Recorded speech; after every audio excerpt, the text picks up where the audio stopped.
I'm Cynthia Mulligan. Serious questions about our shelter system and miscommunication by city staff that are putting our homeless at risk. Advocates have long been calling for the city to open the Moss Park Armory, saying that people are being turned away from shelters. And tonight we have an audio recording that is giving weight to their claims. It's made between a city worker and a street pastor, and he was told at 11 o'clock last night that there was no room. I'm in the West End. Do you have anything in the West End available tonight? Not at the moment. People keep saying there's probably something over at the CNE, but I don't know where to go there. Yeah, but it's right now it's 11. They have been filled up. They're filled up at the Better Living Center? Yeah. The city keeps saying they're not filled up in the newspapers and stuff. There's no place for me to go tonight except for down to Pierce Street to sleep in the lobby there?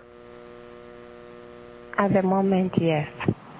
And yet, the city says only 84 of the 110 beds were full at the Better Living Center last night. We played the audio recording for Councillor Joe Mihevc, who acknowledged something went very wrong. They're filled up at the Better Living Center? Yeah.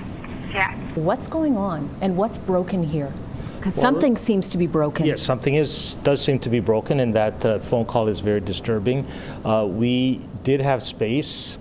First point is we did have space at the Better Living Center. And how could somebody be turned away? Exactly. How could someone be turned away? So there's obviously something happening at the telephone intake place. It's not the first time the city has blamed miscommunication for someone being told there was no shelter space. It happened late last week as well. City numbers indicate shelters were at 94% capacity last night.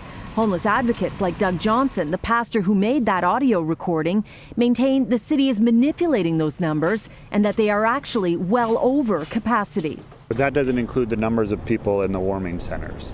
Right. So the numbers in the warming centers from the last few nights they posted have been between 480 and 510.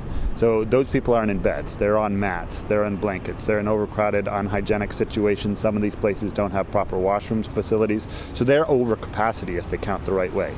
They're fudging these numbers to get to 94%. People who live on the street who have talked to City News tell us they are often turned away. Your experience, is there room in the shelters? No. You go and they're crowded and you're turned away. Yeah. And Councillor Mihevc acknowledges capacity depends on just how you look at the numbers. We're putting a Band-Aid on a Band-Aid. Right. The cots and the mats are Band-Aids on Band-Aids. So it's misleading to say that the shelter beds are at 94% capacity when clearly they're well over capacity. If you take it that it has to be a shelter bed, then we are well over capacity. Now, we wanted to find out just how hard it was to get through to the city to find out if there was space at a shelter. We initially got through on the phone. We were told there was no space, and then we were put on hold for an hour. Ultimately, we weren't able to truly find out if there was space because we did not have an intake number. Now, here are some other developments on this story to keep an eye out for. The city's ombudsman has begun an inquiry into the shelter system because of this confusion. Tomorrow morning, the mayor will be holding an avail at City Hall for the first time since this confusion began. And the general manager of the shelter system says he is promising to hold a review and an investigation into the shelter process.